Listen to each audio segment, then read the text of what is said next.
9,000 তরুণ তরুণীর হাতে আগ্নেয়াস্ত্রের প্রশিক্ষণ দেওয়া হবে। ডক্টর ইউনূসের সরকারের এক নজিরবিহীন সিদ্ধান্ত। কিন্তু কেন? এই তরুণরা কি দেশের রিজার্ভ ফোর্স হিসেবে থাকবে, নাকি ভবিষ্যতের কোনো গেরিলা বাহিনী হবে? 5 আগস্টের সেই রহস্যময় হুমকির কথা মনে আছে, যেখানে বলা হয়েছিল সরকার পতন না হলে সশস্ত্র যুদ্ধ হতো? আর আজ সেই একই সময়ের নায়ক উপদেষ্টা আসিফ এখন সরকারের থেকে এই কর্মসূচির নেতৃত্ব দিচ্ছেন। এই প্রশিক্ষণের পেছনে গোপন এজেন্ডা কি? কারা বেছে নিচ্ছে এই 9,000 তরুণকে? তাদের রাজনৈতিক ব্যাকগ্রাউন্ড কি? এই প্রশ্নের উত্তর জানতে অবশ্যই পুরো ভিডিও দেখতে থাকুন। এই নিউজটা যখনই সামনে আসছে, তখনই পুরনো অনেক কথা, অনেক স্মৃতি সামনে উঠে আসে। আমাদের তৎকালীন সময়ে একজন সমন্বয়ক তিনি তখন বলেছিলেন, 5 আগস্ট যদি সরকার পতন না হতো তাহলে সশস্ত্র যুদ্ধ হতো। আর এই সশস্ত্র যুদ্ধের জন্য তাদের প্রস্তুতি ছিল। এখন প্রশ্ন ওঠাই স্বাভাবিক, কাদের প্রস্তুতি ছিল? কারা ছিলেন সেই তলে তলে সশস্ত্র কমান্ডিং বা কমান্ডার বা গেরিলা যোদ্ধা? তখন থেকেই কিন্তু এই আলোচনাটাকে এক ধরনের ধামাচাপা দেওয়ার চেষ্টা করা হয়েছে।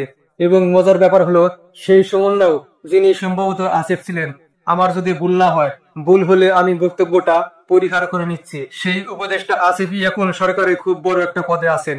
আর এখন এই আসিফই যখন সরকারে আছেন, হঠাৎ করে এমন একটা সিদ্ধান্ত আমরা দেখছি, বাংলাদেশে এতগুলো রিজার্ভ ফোর্স, এত বাহিনী থাকতে যদি সত্যি জনবল সংকট হয়, তাহলে তো উচিত ছিল ওই বাহিনীগুলোর সংখ্যা বৃদ্ধি করা। কিন্তু তা না করে ডক্টর ইউনূসের সরকার হাতে নিয়েছে এক নজিরবিহীন কর্মসূচি। 9,000 তরুণ তরুণীকে আত্মরক্ষার নানান কৌশল এবং আগ্নেয়াস্ত্র বিষয়ে মৌলিক প্রশিক্ষণ দেওয়া। এখন এখানে মূল প্রশ্নটা দাঁড়ায়, প্রথমত কারা এই 9,000 তরুণ তরুণী? দ্বিতীয়ত এদেরকে কারা সিলেক্ট করেছে? তৃতীয়ত এরা কি রাষ্ট্রের কোনো রিজার্ভ ফোর্স হিসাবে কানেক্টেড হবে, নাকি বাহিনীগুলোতে যুক্ত হবে, নাকি আসলে এদেরকেই ভবিষ্যতে সরকারে যে আসুক তার হাতে আগ্নেয়াস্ত্র তুলে দেওয়া হবে, নাকি এদের দ্বারাই ফিউচারে রাষ্ট্রকে অস্থিতিশীল করার প্ল্যান করা হচ্ছে? কারণটা কি? যুব ও ক্রীড়া উপদেষ্টা অবশ্য বলেছেন এই প্রশিক্ষণপ্রাপ্ত নাগরিকরা দেশের রিজার্ভ ফোর্স হিসেবে অন্তর্ভুক্ত হবে। তবে এখানে একটা জিনিস খেয়াল রাখতে হবে, এই 9,000 তরুণ তরুণীর রাজনৈতিক ব্যাকগ্রাউন্ড কি? এরা কাদের রিজার্ভ ফোর্স হবে? এরা কি কোনো নির্দিষ্ট দলের জন্য কথা মাত্র ঝাঁপিয়ে পড়বে? কারণ এই 5 আগস্টের ইস্যুতে অনেক বক্তব্য আছে, এখানে অনেক কমান্ডোরা অংশগ্রহণ করেছিলেন, সরকারের বিপক্ষে গিয়ে গুলি করেছিলেন, এমনকি রাষ্ট্র থেকে অনেক আগ্নেয়াস্ত্র লুট হয়েছে যা সরকার উদ্ধার করতে পারেনি, সেগুলো এখন মাঠে ময়দানে আছে। সেদিন তো আমরা দেখলাম এক বিএনপি নেতার বাড়ি থেকে বিশাল অস্ত্রের ভান্ডার আবিষ্কার হলো। এখন আসিফের বক্তব্য হচ্ছে দেশের ক্রান্তিকালে প্রয়োজনে শত্রুর বিরুদ্ধে যুদ্ধে অংশগ্রহণ করতে পারবে। এটা পজিটিভ, এটা ঠিক আছে। সারা পৃথিবীতে রিজার্ভ ফোর্স আছে। ইউরোপের অনেক দেশে 18 বছর হলে বাধ্যতামূলক ভাবে এর ট্রেনিং নিতে হয়। কিন্তু প্রশ্ন হলো, এটা কি সেরকম? যদি সেরকম হয় তাহলে তো ভালো কথা, কিন্তু বাংলাদেশের জন্য এটা একটা ভিন্ন রকম উদ্যোগ। 9,000 তরুণ তরুণীকে স্পেশাল টার্গেট করে কিভাবে বাছাই করা হচ্ছে? এর রিক্রুটমেন্ট প্রক্রিয়াটা কি? এই প্রশ্নগুলো সামনে আসবেই। এই দেশে যদি কোনো হারে প্রত্যেক ছেলেকে 2 বছরের বাধ্যতামূলক সেনা ট্রেনিং দেওয়া হতো, যেখানে অস্ত্র চালানো শেখানো হয়, সেটা আরেক কথা। যেমন ইউক্রেন বা রাশিয়ায় হয়, সেখানে ডিমোবিলাইজড যোদ্ধাদের ট্রেনিং দিয়ে রাখা হয়, দেশের প্রয়োজনে ডাক দিলেই তারা ফিরে আসেন। বাংলাদেশে এমন কোন রিজার্ভ ফোর্স নেই বললেই চলে। সেই হিসেবে যদি উপদেষ্টা আসিফ সত্যি এটার উদ্যোগ নিয়ে থাকেন, এটা তার ধন্যবাদ পাওয়ার যোগ্য। কিন্তু আমরা বারবার বলি, এই 9,000 সংখ্যাটা নিয়ে গণমাধ্যমে আওয়ামী লীগ সহ বিভিন্ন দল নানান বক্তব্য দিচ্ছে।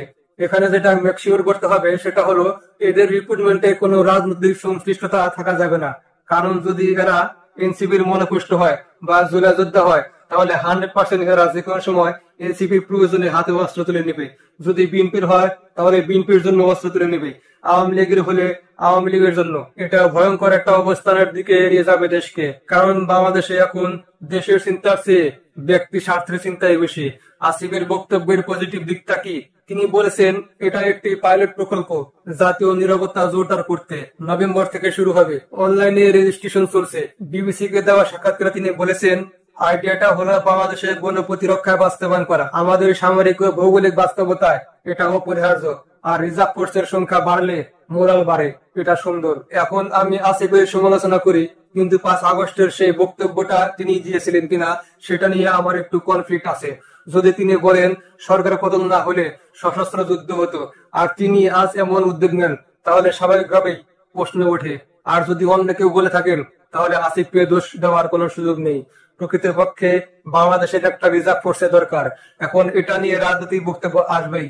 মূল কথা হলো উদ্দেশ্যটা কি? আর কাদেরকে সিলেক্ট করা হচ্ছে। সিলেক্টের পদ্ধতি যতটুকু জানা যায় সেটা অনলাইনে রেজিস্ট্রেশন। এখন এই অনলাইন রেজিস্ট্রেশন একটা আইওয়াসও হতে পারে, আবার সত্যি সত্যি হতে পারে। ধরুন 1 লক্ষ মানুষ অ্যাপ্লাই করলো, সেখান থেকে 9,000 জনকে নেওয়া হলো, কিন্তু এই 9,000 জন কারা সেটা নিশ্চিত করাটা জরুরি। পলিটিক্যালি কানেক্টেড কেউ হলে ওদের ভবিষ্যতে বড় ঝামেলা আসবে। তবে সামগ্রিকভাবে এই উদ্যোগটা প্রশংসাজনক, যদি এর পেছনে সৎ উদ্দেশ্য থাকে। ভালো থাকবেন। আসসালামু আলাইকুম।